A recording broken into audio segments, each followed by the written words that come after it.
Una chica de 19 años levantó un reino entero. Y el sistema más avanzado de la época la quemó viva por confiar en la ley. Tienes 19 años. Puedes sentir la cuerda cortándote las muñecas. La celda apesta a algo que no es exactamente moho. Es podredumbre. Podredumbre humana. En solo los últimos 2 años, lograste lo que los reyes no pudieron hacer. Levantaste una nación. Rompiste líneas de asedio que estrategas experimentados juraban que nunca caerían. Los comandantes ingleses se despertaban sobresaltados en la noche, con tu nombre resonando en sus sueños. Y aún así te atraparon. Te han afeitado la cabeza por completo. El aire frío te muerde el cuero cabelludo como si miles de agujas te apuñalaran al mismo tiempo. Te pasearon por esa deshonra como si fuera una ceremonia al revés, despojándote capa por capa. Tu armadura ya no está. Tu voz ya no tiene peso. Cuando hablas, los guardias ni siquiera reaccionan. Hoy firmaste un documento. Las palabras ahora se difuminan, pero la forma de su significado está quemada en ti. Niega a tus santos. Las voces son demonios. Las visiones que redirigieron la historia no son más que alucinaciones. La misión que Dios te encomendó. Nada más que una ilusión. Y ponte esta prenda de vergüenza. Ajustada, humillante, asfixiante. Una prenda pensada para convertirte de nuevo en un objeto en lugar de una luchadora. Creíste que estabas salvando tu vida. Lo que realmente firmaste fue una trampa perfecta. Y lo más cruel es que la diseñaron para que entraras en ella por tu propia voluntad. Esta es la historia de cómo Juana de Arco fue destruida legalmente. Como el sistema legal más avanzado del mundo medieval fue afilado y apuntado contra un adolescente que nunca se dio cuenta de que estaba entrando en una jaula sin salida. Esto no es solo sobre un juicio. Es sobre el desmantelamiento metódico de un ser humano usando la ley como instrumento. Y lo que le sucedió en 1431 no se queda en el pasado. Todavía sucede ahora. Si crees que la historia merece ser contada con precisión, quédate conmigo porque esta es una historia que alguien se esforzó mucho por borrar. Volvamos a 1429. Tienes que entender quién era Juana antes de que la quebraran, porque esa es la única forma de comprender cómo lo hicieron. Francia se está muriendo. No de forma figurada, literalmente. La guerra de los 100 años lleva más de un siglo desgarrándola. Piensa en eso. 100 años de una nación sangrando mientras los ingleses toman territorio pedazo a pedazo, fortaleza tras fortaleza. El sur es inglés. El norte es inglés. La costa es inglesa. Tu rey está sentado en un palacio en Bourges, sin coronar, viendo cómo su reino se marchita como un cuerpo dejado bajo el sol. La guerra ya no solo drena oro. Ha drenado la fe. Los líderes militares están convencidos de que los ingleses no pueden ser derrotados. Los nobles están haciendo tratos discretos con el enemigo. Los padres están criando a sus hijos para que crean que una victoria francesa no es más que un cuento para dormir. Esto ya no es una guerra. Es una ocupación disfrazada de guerra. Entonces, en enero de 1429, una chica entra en la corte del Delfín. Viene de Domremy, un pueblo tan insignificante que la mayoría de los hombres educados de Francia no podrían ubicarlo en un mapa. No sabe leer. Nunca ha empuñado una espada. Se llama Juana. Y le dice a Carlos que Dios la envió para salvar Francia. La mayoría la descarta como loca. Pero no está loca. Es algo mucho más peligroso. Está segura. Le dice al Delfín exactamente lo que necesita oír. Que Dios no ha abandonado Francia. Que los ingleses serán expulsados. Que todo este sufrimiento tiene sentido. Y él le permite cabalgar con sus ejércitos. Lo que sigue rompe todas las reglas de la guerra medieval. Juana llega al asedio de Orleans, la plaza fuerte más crítica que todavía está bajo control inglés. Durante meses, los ingleses la han mantenido con apenas 5.000 hombres, soldados experimentados y endurecidos. Los franceses han lanzado todo lo que tenían contra ella y han fallado una y otra vez, como flechas rompiéndose contra la piedra. Entonces aparece Juana y algo cambia. No es que luche con tácticas superiores. Es que los soldados creen en un resultado diferente. Cuando ella cabalga hacia las murallas, ellos la siguen. No porque dé órdenes, sino porque algo en su presencia dice que esto va a triunfar. Y de alguna manera, imposiblemente, lo hace. Orleans cae. El comandante inglés es capturado. Lo impensable se vuelve real. Una victoria sigue a otra y luego a otra. En mayo de 1429, Juana está junto a Carlos mientras lo coronan rey de Francia en Reims. Ella lleva armadura. La multitud ruge. Esto ya no es solo una ceremonia sagrada. Es una confirmación. Una campesina de 19 años ha reescrito los límites de lo posible. Ha demostrado a toda una nación que los ingleses no son invencibles. Ha devuelto algo que todos pensaban que se había perdido para siempre. Esperanza. Para el verano de 1429, Juana de Arco es la figura más poderosa de Francia. No oficialmente en los papeles, Carlos es rey. Pero todos entienden la realidad. La chica que oye santos es la razón por la que Francia sigue viva. Los ingleses también lo ven y comienzan a planear no derrotarla en el campo de batalla. Ya ha demostrado que no pueden. Está bendecida. O si prefieres, lleva una suerte que roza lo imposible. No, la destruirán en la corte. Porque hay un lugar donde la misión divina de Juana no tiene protección, dentro de la maquinaria de la teología y la ley. En mayo de 1430, Juana está liderando tropas en Compiègne, un pequeño pueblo cerca de la frontera que separa el territorio francés del Borgoñón. Los borgoñones son técnicamente nobles franceses, pero desde el Tratado de Troyes se han puesto del lado de Inglaterra. Juegan a dos bandas y todos lo saben. Durante una escaramuza, un soldado borgoñón captura a Juana. Es casi ordinario. Un momento está a caballo animando a los hombres hacia adelante. Al siguiente la derriban, la rodean, la toman prisionera. Debería haber terminado ahí. Una prisionera de guerra rescatada, intercambiada o liberada. Pero no fue así. En cambio, los borgoñones la vendieron a los ingleses por 10.000 libras, el precio de una santa, el costo de una mujer que había alterado por sí sola el curso de la guerra europea. Para poner ese número en perspectiva, podría mantener a una familia durante 200 años. No era un rescate. Era una venta, una transacción.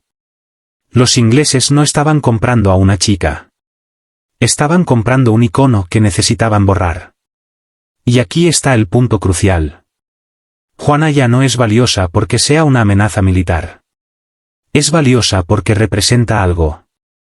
Es la prueba de que Dios favorece a Francia. Evidencia viva de que la ocupación inglesa puede romperse. Si logran probar que es una farsante, que sus voces son demoníacas, sus visiones delirios, su fe brujería, entonces no solo habrán eliminado a una soldado. Habrán destruido una idea. Y harán que ella testifique contra sí misma. La obligarán a deshacerse a sí misma con sus propias palabras. En enero de 1431, Juana es llevada a Rouen, la plaza fuerte inglesa, el corazón administrativo de la Francia ocupada por Inglaterra. Lo que sigue se presenta como una investigación religiosa, un tribunal eclesiástico, obispos y teólogos, derecho canónico y escritura. En la superficie parece legítimo. En realidad es un procedimiento escenificado. Cada detalle está controlado. Juana está encadenada, no en un convento bajo la vigilancia de monjas como exige la ley de la Iglesia, sino dentro de una fortaleza militar custodiada día y noche por 5 soldados ingleses. La sala del tribunal está llena de jueces leales a Inglaterra. El fiscal trabaja codo a codo con el liderazgo militar inglés. Los hombres asignados para defenderla son jueces fingiendo ser abogados que argumentan en su contra en lugar de protegerla. Desde el principio, el objetivo es claro. Su destrucción. Hay 70 sesiones, 70 audiencias separadas repartidas a lo largo de meses. La desgastan sin descanso. Las mentes teológicas más agudas de Francia contra una chica de 19 años que no sabe leer ni escribir. No tiene abogado, no tiene consejero, no tiene aliado. Está sola. Y aún así está ganando. Nunca convencerá a estos jueces, pero está ganando de una forma que importa más. Está ganando en el terreno de la razón. Cuando le preguntan si sabe que está en la gracia de Dios, una trampa teológica clásica diseñada para que cualquier respuesta la condene, ella da una de las respuestas más impecables jamás registradas: si no lo estoy, que Dios me ponga allí. Y si lo estoy, que Dios me mantenga allí. Le preguntan si Dios odia a los ingleses. Ella responde: del amor o del odio de Dios por los ingleses, no sé nada. Pero si sé esto, todos serán expulsados de Francia excepto aquellos que mueran aquí. No es rebelde. No es imprudente. Es preciso. Está superando en pensamiento a hombres que pasaron décadas en universidades. Les devuelve las escrituras a los teólogos. Cada trampa que le tienden, ella la desvía. Cuando la amenazan con tortura, le muestran los instrumentos, el potro, el estrapado, dispositivos pensados para desgarrar articulaciones mientras mantienen a la víctima viva lo suficiente para sufrir. Ella los mira y dice: en verdad, si arrancaran mis miembros de mi cuerpo y separaran mi alma de él, no les diría nada más. Luego añade la parte que más importa: y si dijera algo, después diría que me obligaron a decirlo. Les está diciendo que las confesiones obtenidas mediante tortura no valen nada. Entiende el procedimiento legal mejor que sus jueces. Sabe que pueden destruir su cuerpo, pero su testimonio quedaría manchado para siempre. Y así retroceden. La tortura queda descartada. Cambian de estrategia. Si la teología no la rompe y el dolor no la silencia, usarán el miedo y el agotamiento. Va a morir, pero no todavía. No antes de que firme algo. 24 de mayo de 1431. Te sacan de tu celda una última vez. No sabes que es la última, pero tu cuerpo siente la diferencia. Hay una finalidad en la forma en que los guardias te sujetan. Te llevan al cementerio de Saint-Ouen, una plaza pública. Ya hay cientos allí. No, miles. La noticia se ha extendido. Este es el día. El día en que Juana arde. Hay un cadalso en la plaza con 2 predicadores arriba. El obispo Pierre Cauchon está presente. El arquitecto del juicio, el hombre que ha guiado cada paso de tu destrucción. Es pro-inglés, ambicioso. Durante años ha buscado el arzobispado de Rouen. Los ingleses le han dejado claro el trato: condena a Juana y el título es tuyo. Está a punto de pronunciar un sermón final, marcándote como hereje, bruja, amenaza para la cristiandad. Pero primero te ofrecen una opción. Un notario se adelanta con un documento. Al menos se explica. Se lee en voz alta una versión abreviada. Negarás tus visiones. Admitirás que tus voces son demoníacas. Aceptarás vestir ropa de mujer y someterte a la iglesia. Si firmas, te perdonarán la vida. Prisión en lugar de fuego.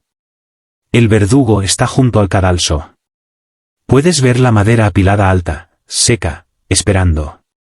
Estás aterrorizada, agotada. Llevas meses encadenada. Interrogada durante 70 audiencias. Tu cuerpo está débil, tu mente se está deshaciendo, y firmas. Años después, durante el juicio de rehabilitación de Juana, celebrado 25 años tras su muerte, testigos declararían que el documento que realmente marcó era solo de unas pocas líneas. Dirían que la confesión completa que después entró en el registro fue alterada, ampliada, reescrita, hecha mucho más incriminatoria de lo que ella aceptó. Lo que ocurrió, afirmaron, fue una especie de truco eclesiástico.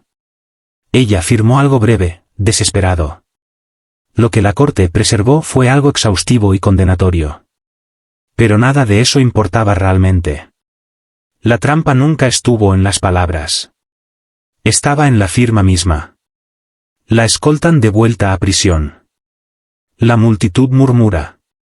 Algunos se sienten aliviados de que no la quemaran. Otros están decepcionados. El espectáculo ha terminado, pero no como nadie esperaba. Va a vivir condenada, pero viva. Cauchon pronuncia su sermón de todos modos, completando la actuación. La denuncia desde el cadalso incluso después de que se ha rendido. El ritual continúa. La encierran de nuevo en su celda. Y aquí la verdad se vuelve más fría que la piedra a su alrededor. Juana cree que ha salvado su vida. Cree que la promesa era genuina. Prisión en lugar de muerte. Ese era el trato. Pero sus captores nunca tuvieron intención de cumplirlo. Porque la ley inquisitorial tiene reglas. La ley medieval de la Iglesia permite misericordia si un hereje confiesa. Prisión perpetua en lugar de ejecución. Dura, pero vida. Sin embargo, hay otra categoría. Una sin misericordia alguna.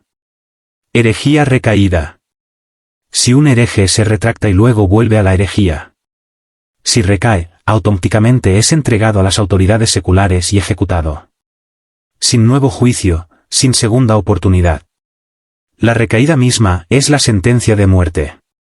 Los ingleses y el obispo Cauchon necesitaban que desapareciera, pero necesitaban que fuera ejecutada como hereje recaída. Si la hubieran matado por el cargo original, habría quedado expuesto que el trato era una mentira.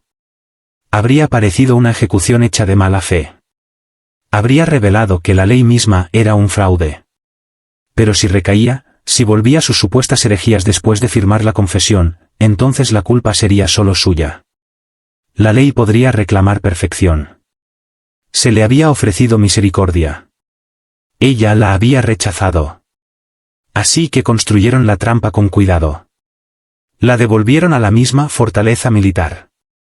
Siguió encadenada, aún confinada con 5 soldados ingleses que la vigilaban día y noche. Le afeitaron la cabeza de nuevo como degradación. La obligaron a ponerse el vestido, el mismo vestido que le habían dicho que le salvaría la vida, pero que en cambio la dejaba peligrosamente expuesta.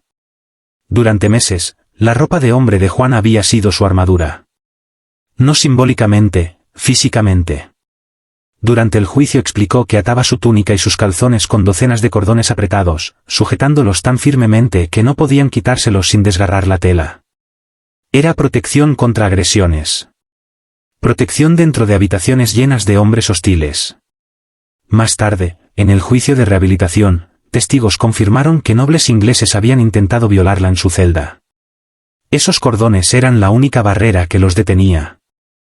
Ahora estaba con vestido, expuesta, vulnerable, sola en una habitación con 5 soldados hombres.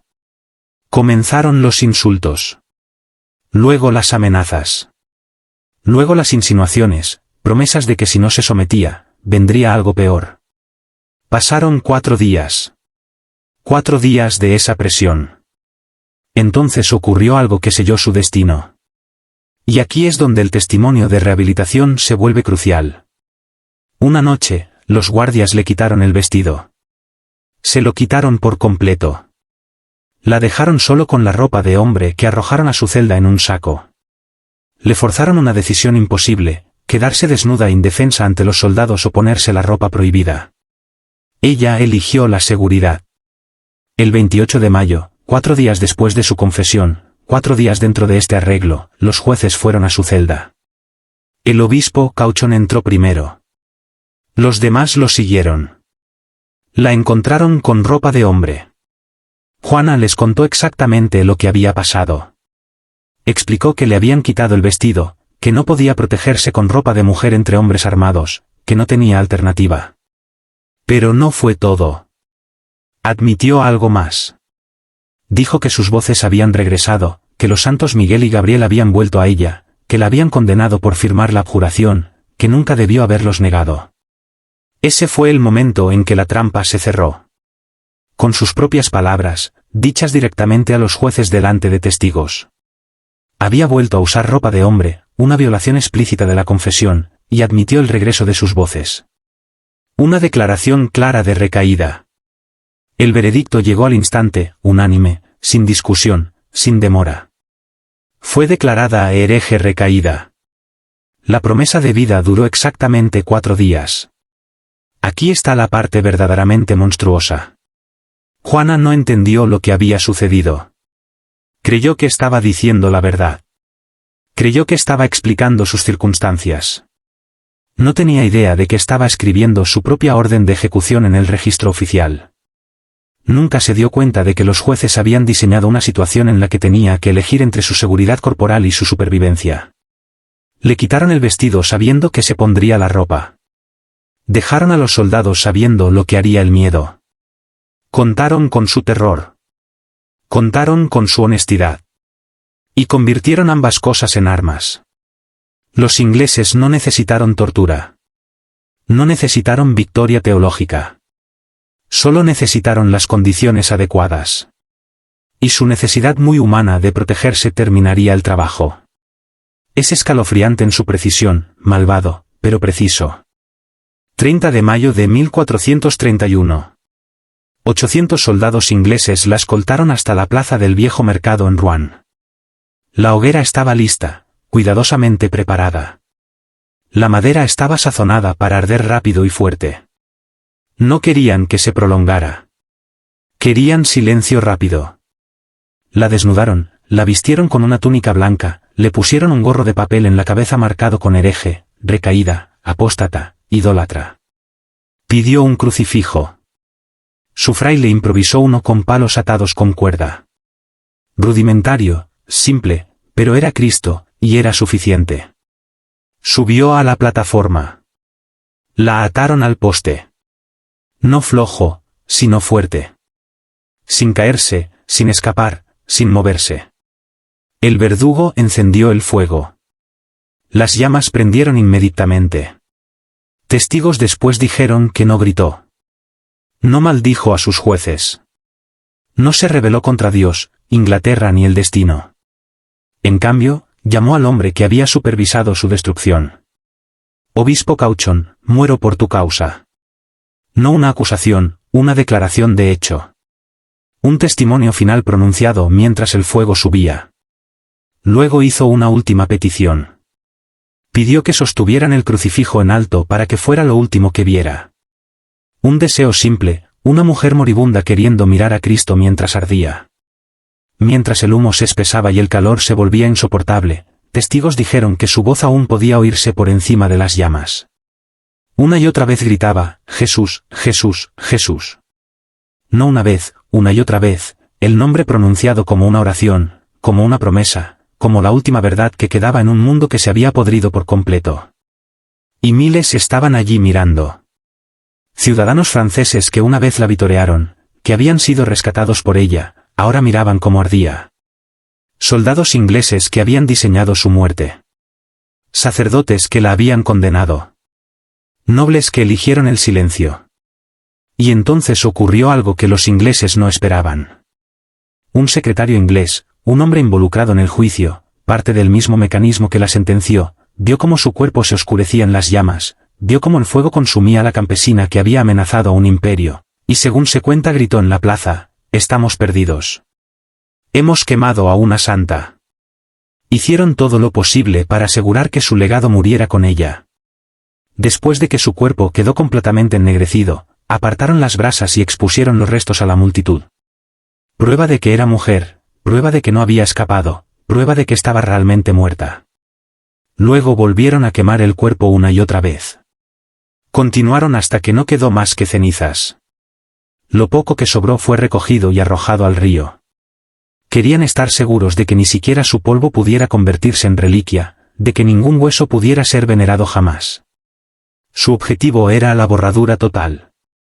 Pero algo que los ingleses no pudieron prever ya estaba en marcha. 25 años después, la familia de Juana exigió un nuevo juicio. El Papa lo aprobó. Y durante este juicio de rehabilitación, más de 100 testigos fueron llamados, sacerdotes que habían estado en la sala del tribunal, jueces que habían votado por su condena, guardias que habían vigilado su celda, notarios que habían registrado los procedimientos, soldados que habían estado a su cargo. Declararon bajo juramento ante el representante del Papa, y contaron la verdad. Testificaron que la confesión de Juan había sido manipulada, que el documento que realmente firmó apenas se parecía a lo que entró en el registro oficial, que su encarcelamiento violaba la ley de la Iglesia, que los guardias habían sido rutinariamente abusivos, que le habían quitado el vestido forzándola a una decisión imposible, que todo el juicio había sido corrupto de principio a fin. El Tribunal de Rehabilitación declaró el veredicto original un fraude completo. El nombre de Juana fue limpiado formalmente. La Iglesia reconoció oficialmente su virtud y en un siglo fue canonizada como santa. Los ingleses habían quemado a una santa y la historia lo confirmó. Pero aquí está la parte que debería inquietarte de una forma que los hechos históricos rara vez lo hacen. Juana de Arco no murió por debilidad ni por colapso espiritual. No pereció porque negara a Dios o traicionara su llamado. Murió porque confió en la ley. Murió porque creyó que existían reglas que la protegerían. Murió porque firmó un documento creyendo que le salvaría la vida. Y ese documento fue la trampa. El sistema que la mató no era caótico ni incompetente. Estaba perfectamente diseñado. Tenía capas de salvaguardas. Cuando la teología falló, cuando la retórica no pudo quebrarla, tenía un plan de contingencia. Creó una situación en la que ser humana, buscar seguridad, temer una agresión, intentar sobrevivir, se convertía en evidencia de culpa.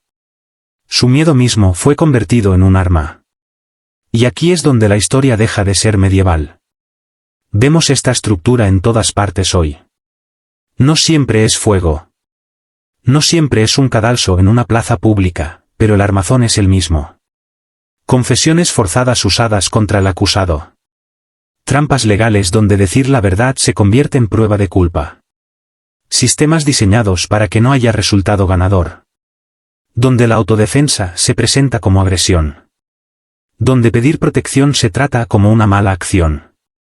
Donde la transparencia misma se convierte en incriminación. Juana de Arco no murió porque fuera débil o se equivocara.